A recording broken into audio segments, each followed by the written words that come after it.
Hey guys, um, wanted to have a just a thought or a quick discussion about agility as a tank, um, especially in the higher tier of raids. But obviously this can translate to lower tier raids to MC, BWL, raids like that.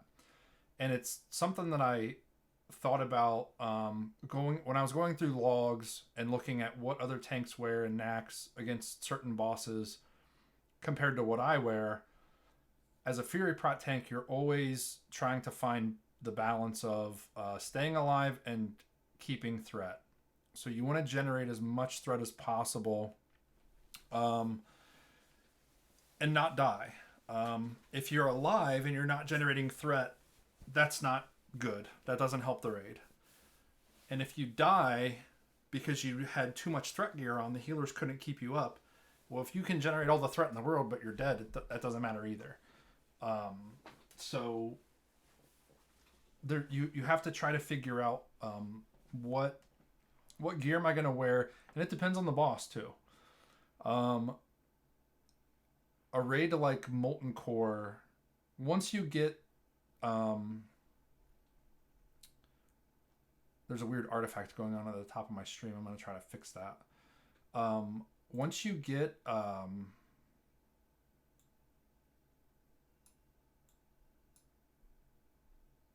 on, I'm trying to fix that artifact.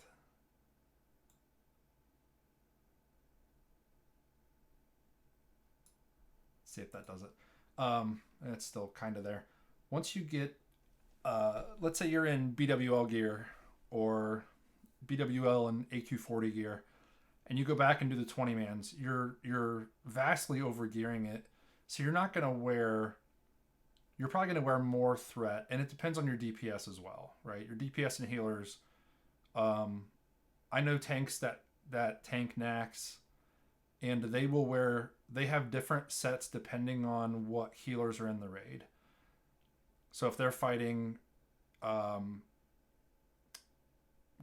Gluth or Grobulus or whatever, they might wear a few extra pieces of mitigation gear or more pieces of threat gear depending on which healers they have in the raid. Um, but in lower raids, you're pretty much going to wear the same thing. Like you're not going to be swapping on gear for Jindo versus Hakar. Like those, once you outgear the content, you're just going to wear whatever does the most threat, because the healer and the healers too. If the healers are overgearing the content, then that means you can wear less mitigation gear. So in Nax though, even when you have Nax gear full, even when you're fully bis as a Fury Prot warrior, you still got to think about what am I going to wear, because Nax bosses hit really hard. AQ40 um, Twins is kind of the only boss that I would say is maybe an exception to that rule, because Twins hit really hard, and you probably should be wearing a lot of mitt gear because of unbalancing strike.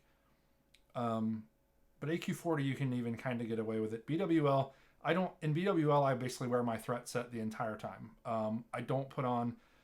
I still put on 4-piece tier 3 on Broodlord, but that's really just to get the extra hit points because of Mortal Strike. If he didn't have Mortal Strike, if he didn't have that ability, I would not. I would wear full threat gear on him. He hits like a pansy, honestly. Um, but in Nax, you do have to make decisions. You need to look at logs. You need to look at how much damage you take. You need to look at your damage taken per second, your healers healing per second, your DPS's DPS per second, and figure out what gear you need to wear. So, in doing that, I found something interesting, because agility is not really something a lot of the guides will talk about. If you go look at guides on how to tank, what the gear for Fury Prot, everybody's gonna say you need 20 or 25% crit unbuffed, and 1,000 attack power, or whatever the numbers are. But you need to be hit capped, which is, as a human, is 6%, non-humans 9%.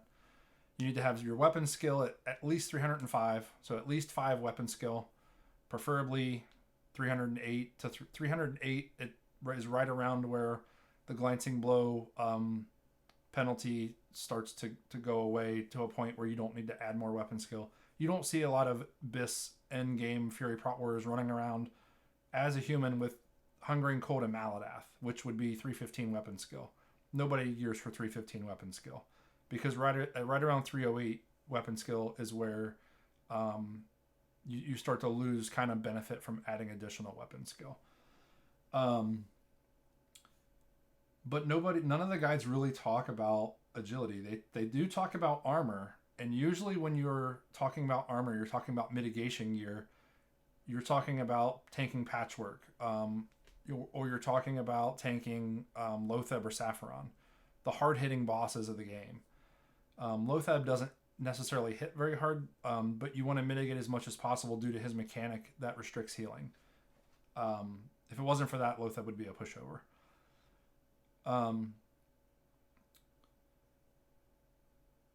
But agility as a warrior gives you every 20 agility, and you can find this on Wowhead and other websites out there, but every 20 agility as a warrior gives you 40 armor, so you get 2 armor for every point of agility. And 20 agility also grants you, it doesn't grant you any attack power, so it's not like rogues. You get ranged attack power, but you don't care about that. So you get 2 armor for every point of agility. Every 20 agility, you get 1 critical strike chance, 1% critical strike chance, and 1% dodge. So when you look at that on paper, agility looks really good for both for offense and defense for Fury Prot. Now, you don't necessarily gear for agility. For one, because it's very difficult to do that. It's not like there's gear. There are a few rings that have heaps of agility on them. Ring of the Godslayer, I think, is one.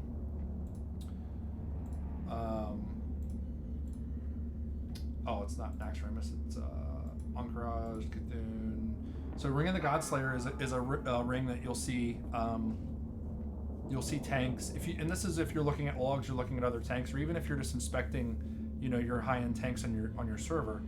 A lot of them will use this because it has a decent amount of stamina and 27 agility. So that's like almost 1.5% crit, and it's 50. It's like 60 armor, almost, and it's 1.5% dodge almost. Like that. Imagine if that was the stats of the ring, instead of saying, and that's without any buffs. So raw stats, like if it says, here, let's look at, like Circlet of Applied Force is a great ring, and a lot of people will say it's one of, if not the best Fury Prot ring in the game, because it's basically a raw stats ring, and you look at it and you're like, yeah, that's not that good. I'd rather have QSR. Like QSR is really good too, but so stamina, they're basically the same. One's 8, one's 9. So QSR has 5 strength, but then it's 1% crit and 30 attack power. So when I get world buffed with and raid buffed, so raid buffs would be Blessing of Kings, Mark of the Wild, which increase your stats, and then you get ZG buff, which increases your stats. Anything that increases your stats does nothing for the green flavor text. So the green flavor text would be increases your chance to get crit by 1. If I go and get world buffs that increase my stats, that does not go up. But my strength and stamina and agility stats do go up. So this ring, when world buffed, those stats are all going to increase. So instead of 22 agility, and I've not done the math on this, but I'm just throwing that out there. Instead of being 12 strength, 22 agility, 9 stamina, it would be, let's say it's 20 strength and 30 agility and 15 it becomes much better of a ring when you're buffed, when you're world buffed. If you're not in a guild that gets world buffed and gets fully raid buffed, whatever, obviously it's going to be less of an issue for you. But if you're a Nax, you should be getting world buffs. There's really no reason not to, unless you're some kind of purist or something, that's fine too. And then, so looking at this ring, that so let's take world buffs off the table. So this is 12 strength. We get 2 AP for every strength. So that's 24 attack power. So that is less than this ring. This ring is 30 attack power plus the 5 strength, which would be 10. That's 40 attack power. So QSR has more attack power if you don't factor in world buffs. But then this has more crit because 20 crit or 20 agility is 1% crit. This has 1%. This is 2 extra agility. So without world buffs, QSR is probably better. With world buffs, Circulative Applied Force is going to be better. And then also it includes dodge. So that's also another percent dodge. So 22 agility. So let's take this ring off. So my dodge is 13.5. Now it's 12.2. Just taking that ring off. So you got to think about it as not just, because a lot of warriors will just look at this and say 22 agi, okay, that's about a percent crit. But it's not just that. Like, and watch my armor is at 6114. This should be worth 44 armor. So I'm not going to do the math, but you'll watch it drop below. So 6070. So it'll go from 6070 to 6114. And just one ring is not going to make a huge difference. That's not going to make or break my armor. But when you add up all the agility across your set, especially when you've got Conquerors has a lot of agility. So there's almost, so this is 18 agility. That's almost a full percent dodge and a full percent crit on top of the other stats. And it gets increased with world buffs because it's a raw stat. It's not just anything that's just like 1% dodge, you know. If it was green flavor text, it wouldn't be affected by the world buffs. So you've got agility there, 16 agility there. Let's put Conqueror's Chest on. 24 agility there. Like, it starts adding up. And here's the point I'm trying to make. So this is I normally wear a bomb chest piece for threat set. It doesn't have any agility on it, but let's just leave Conquerors on for now. So I don't have any let me take Fortitude off.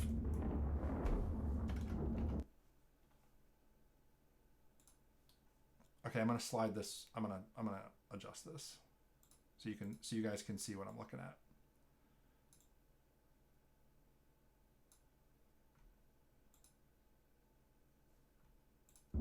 Okay, now you can see better.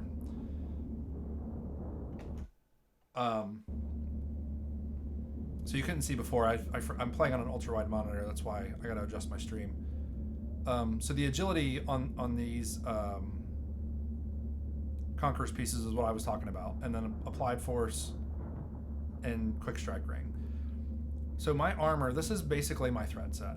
So this is what I would wear when I need to have, because I have over 1,000 attack power, I have over 25% crit, unbuffed. My hit chance is 5, but that's because I took off a bomb chest piece. So just for the sake of argument, let's put a bomb chest piece back on. So I'm gonna hit capped 6%, which I'm a human, so I get 3 extra percent from weapon skill because I have 11 weapon skill to swords. 305 plus 6, so I have 311. Now, let's say, so I have a set here called Patchwork Main Tank. This is what I wear when I'm main tanking Patchwork. And watch my health too. So my health is at 5469. My armor is 6100. My defense is 340. My attack power is almost 1100. My crit is 25. So you're never gonna sacrifice hit. Anytime you change sets, you always want your hit to be at least 6%. I try to stay right at 6% because I always have Heroic Strike queued, so I don't need any more hit than that. But if you have 8 or 9 or whatever, because you have DFT, you know, it is what it is. So, but watch my armor value when I swap gear sets. So I'm going to swap to Patchwork Main Tank. This is going to have a lot more tier 3 pieces in it. So I go from 6114 to 6337. So 200 armor more. And look at what I'm wearing. 5-piece tier 3. Defense neck. Still got a few pieces of Conquerors. Cloak is now defense cloak. Tier 3 chest, tier 3. Still dual wielding, range is the same. Rings or defense rings now. Look how mitt heavy this is, and my armor only went up by 200. And the reason for that is because I just lost a ton of agility. So tier 3 does not have any agility on it whatsoever. So, and let's look at my dodge rating. So right now I'm 19.9. Let's go back to my threat set. So my dodge rating did go up, even though I lost all that agility.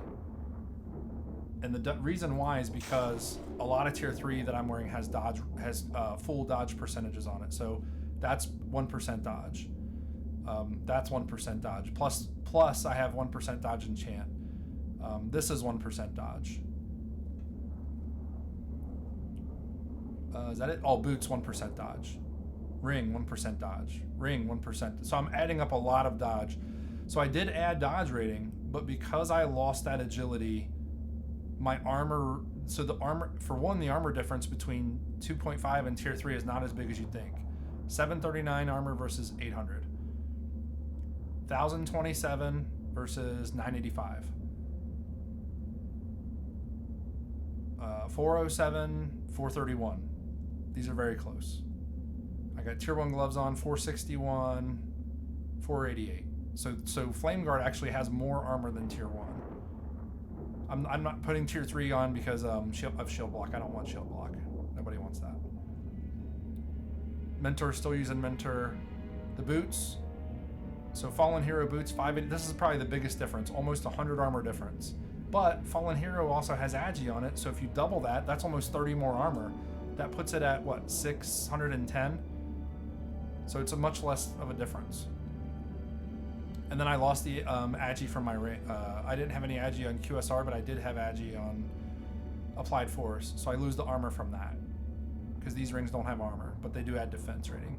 So my defense went up quite a bit. I'm at 408 defense versus, what, 340. So a boss... I'm only reducing a boss's chance to hit and crit me by 1%. Which bosses, I think it's 5.6% is what they have to hit to crit. So I'm taking 1% off versus when I go into my patchwork set. Now it's up to 3.72. So I'm gaining some mitigation there. I have an increased chance to block, dodge, and parry, and for them to miss me and to not crit me. But the point of this video and this discussion is more around the armor values. So, and my stamina is a lot different. So let's go back. I went 5469, and then in my patch, and that's unbuffed. And I've added almost 1,000 hit points. With world buffs and with raid buffs, that's going to go up even more. But when you look at logs and you look at the gear choices some people are making, so basically the decision. Now let's look at my offensive stats before we get into that. So with this gear on, I'm at 1,068 attack power, not shabby at all. 1,084, really didn't lose any attack power. Now my crit, 26.2. Let me make sure I'm in the right stance. We'll just do it in battle stance. You're not going to have, if you're in Berserker, it's going to throw it off because it's going to give you 3% more crit. So 26.2 versus 17. So I've dropped my offensive crit quite a bit. My hit chance is the same, 6%. Now with world buffs, you're going to go, let's say in my threat set with world buffs, I'm at 45% crit. So dropping from, let's say, 45% crit down to 35% crit, that hurts. Losing 10% crit is definitely going to cause you to output less threat. So you're always going to be trading some attack power and some crit for these defensive stats that you're adding. And you're gaining a little bit of hit points. But when you look at logs of other high-end tanks and you're wondering, like, why, like, this is what you might expect to see warriors wearing on every boss in Nax, and it's just not the case. In fact, I wear this on patchwork and I still put out a lot of threat. I think the attack power is scrubbed because, so let's take this Mark of the Champion off because I didn't have that in my threat set, and it's getting added in here. Watch this. Yeah, so it's really 918. So you do lose attack power. It was making it look inflated. But when you're looking at these logs and you're wondering like how are they tanking these bosses without wearing all this mitigation gear, you're at essentially the same armor. Like, yeah, the boss is gonna potentially, depending on your RNG, the boss is gonna miss you more and crit you less. That's not always the case because RNG is RNG. You might dodge more, you might not. So in some cases, like let's take Gluth for example. Gluth does not hit that hard, and it's basically a tank and spank fight. Your warriors are going to be death wishing, trinketing right off the gate, right out of the gate, and you need to keep up, and you need to have as much threat as possible. When I tank Gluth, I wear this threat set with A-bomb ribcage. When I get a few other pieces of gear that I don't have yet, I will probably add even more threat. So like when I get Kiss of the Spider, I'll be using that plus he's undead, so I'll be using Mark of the Champion, but I'll be using that over Slayers to get more threat against him, and then I'll probably keep these rings. Conquerors is really, really good. I mean, it does have defense and it helps out a ton, but these are not really defensive. This is not a really defensive neck, even though the stamina is nice. There's probably not too many pieces that I can really take out. Maybe the legs are for like Plates of Carnage I could take out just because those have more crit. But the point that I'm trying to make is that don't get it in your head that when you're mitigating out on a boss, like let me go back to my patchwork set. So 6100 armor, patchwork set 63, 200 armor. Where the armor comes from is your shield. So this is the best shield in the game. It has almost 3500 armor. So if I put this on, now I'm just under 10k unbuffed. That is a lot of armor.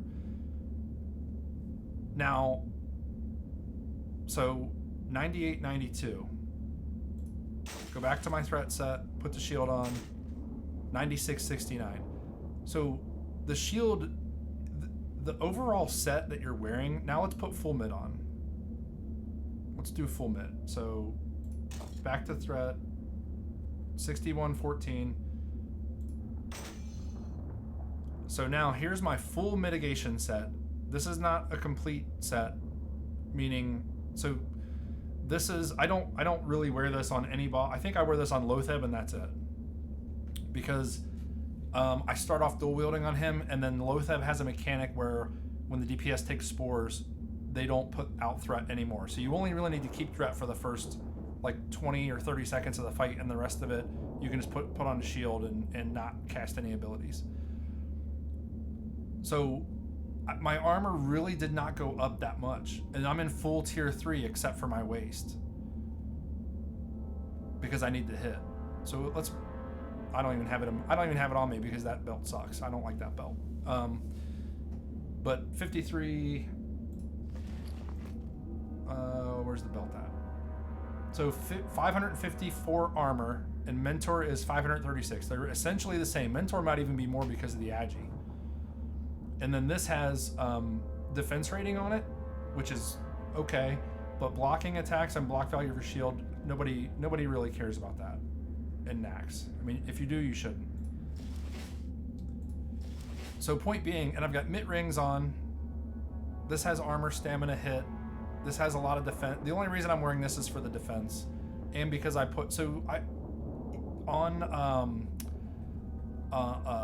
Lotheb, I'm probably going to start using Life-Giving Gem instead of this. And also on Lotheb, I usually use Mark of the Champion. So Stylines is really not that great to use in Nax. But this is just my default set. I usually swap pieces out, like the trinket, and I might even swap out a ring. Once I get DFT, I'll probably use DFT. But again, back to my point, putting on full, if you see a warrior running around like this and they're dual wielding and they're, that's how they tank all bosses and all trash mobs and everything. Like look at my attack power. It's down to 800, 840. and I was at 1,000 and change before. And look at my crit, 14%. I mean, I really neutered my crit bad.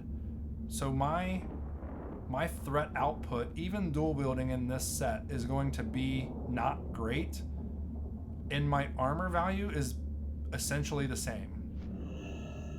And you're really not going to put a shield. It's not like you're going to put a shield on every 5 seconds on a boss. You don't. You put on a shield when it's an oh shit button and you're taking too much damage, or a big incoming ability is coming, like a Shadow Flame or something like that. You put on a shield so that you can try to block the next attack after a Shadow Flame, so you don't get crit after you eat a Shadow Flame, something like that. I'm probably going to quit wearing these gloves, actually, because they also have... once I get the gloves out of AQ... I think Sartura drops them. Yeah, Steadfasts. Once I get Steadfasts, I'm going to wear these instead of Tier 3. Because Tier 3 gloves are just not good. Nobody wants shield block. I mean, the defense is good, the stamina is good, but I would rather have these with the agi on them, and that's 20 stam versus 27. I'm losing 7, losing a little bit of armor, but I'm gaining some agi and some AP. These are just a better balance of what you're looking for. So don't get sucked into that trap. And I've seen it. I see it all the time. I see it all the time in the lower guilds where they've got Fury Prot tanks in BWL. Like, I will watch, because that's a cool thing, I guess, about having alts, right? You can take alts to other people's runs because you don't want to get, you don't care about if you get locked out because you're not going to run with your guild. If you're doing BWL, there's not many guilds that do BWL, 2 or 3 or 4 times in a week. We're not doing alt run 2 and alt run 3. We're doing 1 for our mains and that's it. Some guilds do 2. They'll do 1 for their mains, 1 for their alts, and then they'll do like a GDKP run. But I could take my alts to other people's runs and watch and see what their tanks are doing, just for research, just to see what are they wearing and how are they holding threat and what are they doing differently than me. I see tanks in this setup all the time, including Stylenes. And then they'll dual wield the whole time. And it's like, you're only getting the defense rating out of that, which 13 defense is a lot. But any one of these trinkets would be a better option. Like, that 13 defense is not saving the mana of your healers. It's not doing a whole lot. And wearing all this gear isn't doing a whole lot either. If you look at the bonuses, the 2-set bonus is good for revenge, for us a little extra threat, but it's not worth wearing it, really. The only time that I really wear Tier 3 in Nax is when I'm main tanking patch in this set, and I wear 5 pieces, and like I said, I'll probably be replacing this ring with the other ring from Twin Imps. This is a very good ring just because it has so much stamina, defense, and dodge. This ring is really good. It doesn't have any strength on it or crit, which is bad. But I'm getting a little bit of attack power here. But I'll probably swap this ring out for a different ring. I know a lot of in-game tanks who don't use this ring at all. They put it in their bank and leave it. But as far as the bonuses go, improves your chance to hit with taunt and challenging shout. I'll wear a 4-piece on 4 Horsemen and Thaddeus, and that's about it. So I wear this set on patch just because I want more hit points. If you're gonna wear mitt gear, it's because of the hit points. So don't fool yourself into thinking, the defense rating is good, yes, but and the defense rating can help you not get crit, which on some bosses there are times where you don't want to be crit, especially back to back.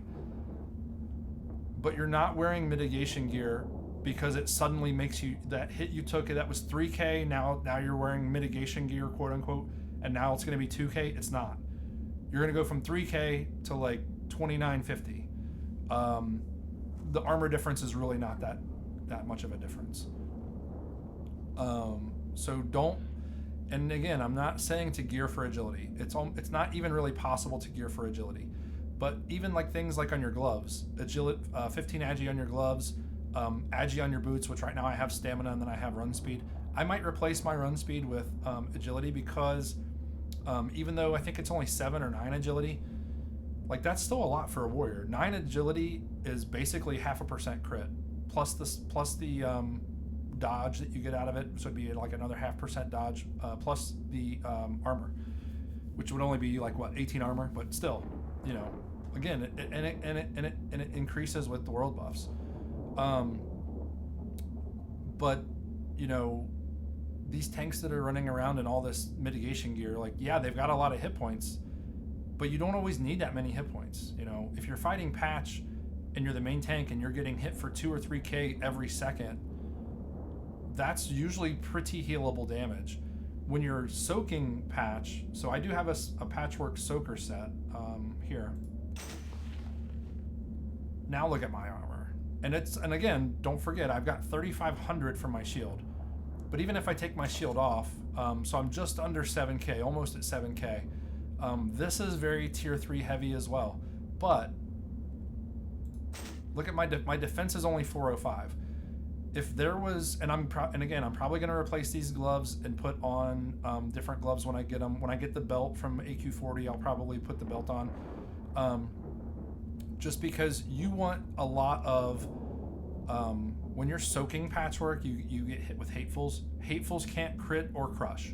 So defense rating is almost useless. It still helps for you to dodge, block, and parry, and it increases the chance that he misses you with a Hateful Strike. But if there was gear that had as much armor and stamina as tier 3 does without having defense rating, I would wear it, because I would rather have that rating be used on other stats. But unfortunately, it just doesn't exist. So anyway, if you guys have any comments or questions or you know, other thoughts on Agi, and this is another reason why I still have CTS around. You guys might see it in my bag sometimes. You might. I don't use CTS unless this used to be my offhand before I got Thunder Fury. So when I got Thunder Fury, I had Hunger and Cold and CTS, and I have 15 Agi on CTS. That is a beautiful stat stick for a Fury Prot warrior. You want a slow weapon in your offhand so it's not eating up your flurry charges, which it is a slow weapon, and then it has a little bit of stamina. It has a strength, which turns into attack power, and it has Agi, which turns into dodge, armor, and crit. And then you put Agi. I had put Agi on this because I didn't want double Crusader for buff slot issues. But this is a fantastic setup. I have Widow's Remorse in the bank, and Widow's Remorse is just increases your chance to hit 100 armor, 17 stamina, and I put it back in the bank in favor of CTS because CTS is a better offhand than Widow's Remorse is. CTS is a better, if you're human, CTS is better than Maladath offhand. It just is. It is an amazing, it's an underrated, in my opinion, amazing offhand sword. And I only replaced it because I got Thunder Fury. If I didn't get Thunder Fury, I would still be rocking this setup, and I would keep doing this until I got Gressel. I would not put any of the, maybe Iblis, and Iblis is only good. Let's look at Iblis real quick. So Iblis is hit, crit, and attack power. And it's 62.8 DPS. This is 58. I mean, Iblis is one of the best weapons in the game. It's up there. I probably wouldn't get this though, because in our guild, the only items that we loot council are weapons from Kel'Thuzad. Everything else is EPGB. So, and it doesn't include Might of Menethil, and I don't think Soul Seeker either. But Gressel, Twisting Nether, King's Fall, Nerubian Slavemaker are all loot counseled, and everything else is just main spec over off spec, and then you spend your EPGP points. So I wouldn't, if I still had this, I didn't have Thunder Fury, there's no way in hell that I would roll on Iblis if it dropped and take it over a rogue or take it over a Fury Warrior, because it's just not, it's a little, if you sim it out, it's a little bit better than CTS, but not by much, just because of the stats that are on this thing and this weapon speed that it is, and the fact it can be put in the offhand. It's an amazing sword. But again, like, It's in part because of all, the stats and the raw stats and the agi that's on it. I'm probably going to be putting agi on my Hungering Cold because when double Crusader procs, it sometimes does cause buff cap problems for me. So I might be putting, and 15 agi is not, I know tanks that put agi, threat on their gloves. I don't agree with that. I just don't. If you're putting threat on your gloves, it's because you're not wearing enough threat gear. 15 agi is threat. That's 0.75 crit and 0.75 dodge and 30 armor. So 2% threat might end up being more threat. I've seen it graphed out, and I think over the long haul, if a fight is longer than 60 seconds or 45 seconds or whatever I think it is, there is a break even where threat I think overtakes 15 agi.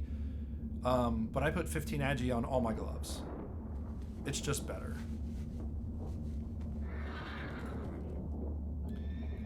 So anyway, if you guys, like I said, if you have any questions or thoughts or comments, other things you'd like me to talk about in the future, I'm probably going to pump out a few more videos this week. I just have a couple topics that have been on my mind and I just haven't had a chance to do any videos, so I'm trying to get a few of these done. Then let me know in the comments and I'll get to them. All right, thanks.